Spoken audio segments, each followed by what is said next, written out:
I should start by telling you that I have no memory of my pregnancy, my wedding, birthdays, vacations, major milestones in my life because of the AFE. I know they're there, I just can't reach them. My last memory around Lucy's birth is actually the day before. Our family spent time in the Rose Garden enjoying a gorgeous day. The next memory that I have is being wheeled to the front doors of St. Luke's by a blonde nurse telling me I was going to be just fine and to get some rest. I was absolutely terrified because I didn't recognize my husband opening the car door, and I didn't know why I had to leave, let alone with a stranger. My pregnancy was great, textbook.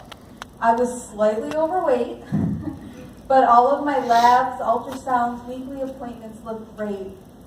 But I felt off the entire time. Something about the baby didn't feel like all of my other pregnancies. But Dr. Revor was really great and reassured me that I was doing just fine, baby was good, and I should just enjoy my very last pregnancy. Except I couldn't because I had this nagging feeling that something just wasn't right. Of course, you can't predict it, you can't prevent it. Your only chance of survival depends on your critical care team recognizing the AFE in action and knowing what to do about it. I feel like the stars aligned just right that day because I had people on my team who had seen an AFE before, who had gone to conferences, learned what to do in the freak chance they would encounter it, and I had all of these people with me at the exact same time. I could not be more grateful for the team that saved my life, to the nurses who ran like the wind to get me to the operating room, to my anesthesiologist who recognized it, to my delivering doctor who held it together and got me through this and guided my family on what was to come. Life after AFE is really hard to navigate. It's hard to know what you should be doing and how you should feel with not too many women to follow. Thankfully, the AFE Foundation operates a Facebook group for survivors, and as you can imagine, there aren't many of us. In the 19 months I've been working through this, I've learned one thing. Being your own advocate is really tough, even more so when your brain doesn't work the way it once did. It's something we throw out there flippantly, but until you have to do it yourself, you can't understand how difficult it is. I'm grateful to have an exceptional group of physicians in almost every practice helping me through it. While I tell my story, I've had doctors look at me with pity. I've made nurses and assistants cry. I've received countless hugs and a whole list of ailments. Too bad these don't come with merit badges. I still say St. Luke should have a punch card system so that every practice you see, you're one step closer to a prize. The things I've been diagnosed with almost immediately were Sheehan syndrome, panhypopituitarism, and secondary adrenal insufficiency. Those I manage with medication and an emergency kit I carry with me. When I couldn't stop urinating and craving ice water like I was dying of thirst, I was given the diabetes insipidus badge. Thankfully, nobody has ever died from it. It's just really irritating. In my follow-up MRIs, it was discovered in the middle of all of my AFE, I also had a stroke, which explains some of my strange behavior in the hospital, like telling the occupational therapist to get a real job because I was just fine. Spoiler, I was not just fine, and I would see OT 17 months later. I also have the cool party trick of a Renaud's phenomenon now that my hands and feet turn different shades of purple in the evening. I have chronic fatigue and rheumatoid arthritis now too. The best way to explain my everyday is like the worst flu of your life with fevers and body aches. That's just how I feel every single day on my best days. Not so great days, I can't get out of bed and nobody knows why. To be handed all of this, including a fun CPAP machine and an inhaler, and a large basket of medications in just 19 months, is all because a drop of amniotic fluid didn't agree with me, is astounding.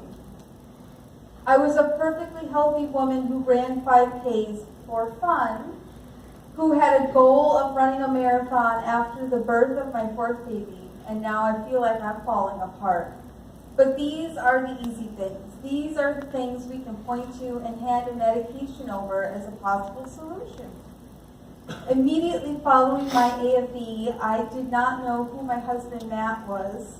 I didn't recognize my children. I didn't realize I had just given birth. I was terrified the first time I saw the 5-inch vertical scar on my abdomen.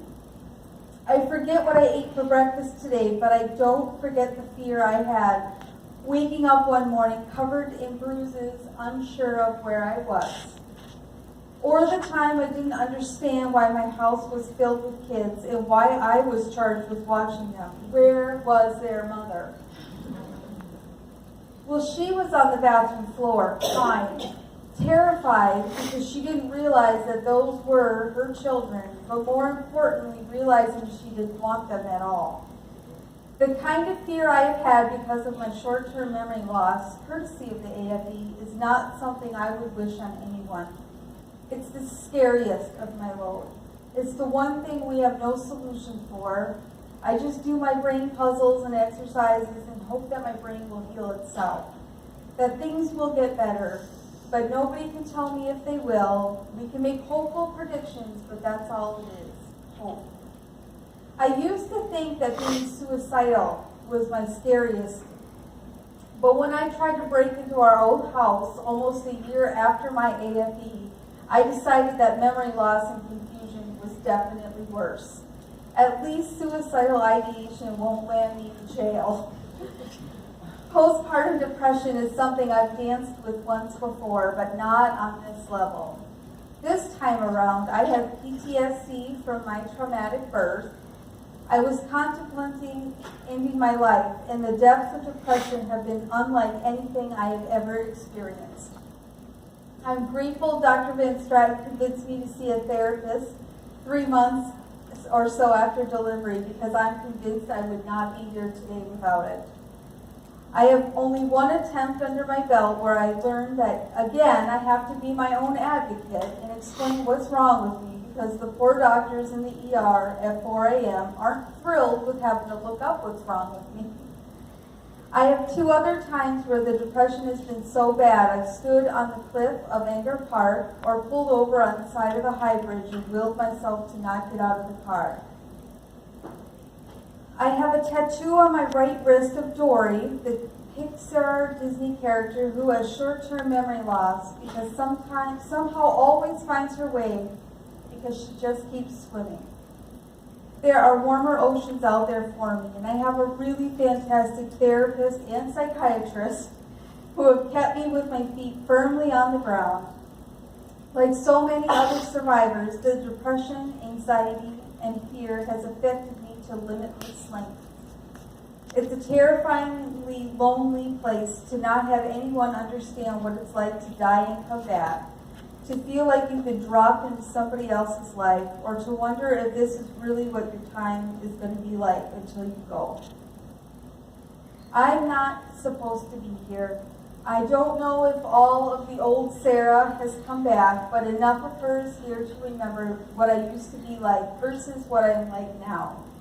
So many other people should have gotten a second chance at life, but it's me standing here today. And what do I do with a second chance? My goal is to write a book about my AFE and the aftermath to hopefully be a guidebook for the next mom to encounter this. I would like to see more health professionals be educated about amniotic fluid embolism because I refuse to believe it's really 1 in 40,000. I think it's far more common than we realize, but it's disguised as something else. I'd like expecting moms to know that this is something that exists. This was my 4th baby. And I have taken every birthing, pregnancy, and parenting class in the Duluth Superior area in the last 12 years, and I can assure you that this is not something discussed because I had no idea it existed. And I'd like the families to know that AFE Foundation is there for them too, and they are easily found on the internet. We have resources for medical professionals, families, survivors, and those grieving the loss of a family member. AFB Foundation pays for research currently being done at Baylor Medical University in Houston, Texas, where we have the first global AFB patient registry. It's never too late to submit a case, but if you find a patient in this situation, we are here to help. Saving cord blood and the placenta is something that would always be helpful, but we know how far data can get us to. There's a small army of us moms supporting each other through these uncharted waters. If you have a patient who experiences an AFB, I highly recommend they be checked head to toe 6 to 12 months out from their AFB. We may not know what causes it, but there is something. All of the survivors I've spoken with go on to have a litany of health issues just like me, and we need to take them seriously. When a patient says, "I feel like I've been hit by a bus," they aren't joking. If a patient says something feels off, trust them. One of the phrases a fellow AFB survivor always says is, "If you sense something, say something." And that's something we should encourage all patients and medical personnel to do. Thank you so much.